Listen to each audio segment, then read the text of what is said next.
지난 1997년에 개교한 강남구의 특수학교.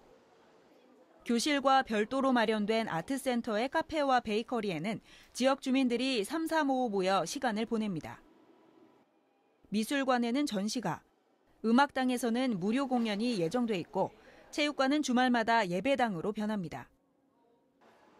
1996년 건축을 시작할 당시만 해도 공사 방해 중지 가처분 소송까지 할 정도로 지역 주민들의 극심한 반대에 부딪혔지만 지금은 지역 주민들이 자유롭게 이용하는 공간으로 자리매김했습니다. 그냥 교회 가고 편안하고 내 맡은 사명 해야 되니까 시간 맞춰서 오고 그런 거예요. 그리고 좋고 즐겁고.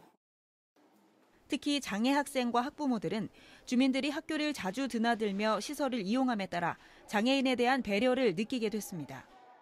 굉장히 자연스럽고요. 그리고 그러니까 아무래도 함께 사는 그런 공동체 그런 분위기가 아무래도 더 낫죠. 그러니까 특수학교 주변의 주민들은 아무래도 좀 더 그런 것 같아요. 미랄학교 건립 당시 주민들이 가장 우려했던 집값 문제는 인근 아파트값이 매년 16%씩 상승한 것으로 나타나면서 해소됐습니다. 실제 올해 초 교육부가 전국 167곳의 특수학교 지역을 대상으로 조사한 결과 지난 10년간 부동산 가격에 있어서 특수학교와 집값은 상관관계가 없는 것으로 나타났습니다. 결국 장애인을 위한 시설을 기피시설로 보는 지역 주민들의 편견을 깨고 충분한 협의를 통해 시설을 마련할 필요가 있다는 것이 전문가의 분석입니다. 그런 우려에 대해서 해소를 시켜줄 수 있는 정보를 서로 소통하고 교류하는 그런 협의의 기구가 좀 필요하거든요. 그래서 이제 논의가 좀 깊어지면 실제로 객관적인 정보에 기반해서 판단을 내릴 수가 있고.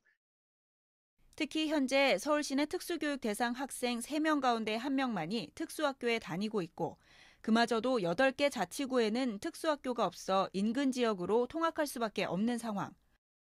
헌법에서 모든 국민의 균등한 교육권과 만 3세에서 만 17세 특수교육 대상자의 의무 교육을 명시하고 있듯 장애 아동이 누려야 할 기본권 역시 보장돼야 한다는 것이 장애 당사자들의 입장입니다. 상황은 앞으로도 계속 반복될 확률이 높아요. 그러니까 차제에 이런 문제가 발생했을 경우에 현재 교육청이 갖고 있는 절차적 행정 방식을 그냥 유지해서 시행해 나가는 게 올바른 방법이라고 생각됩니다.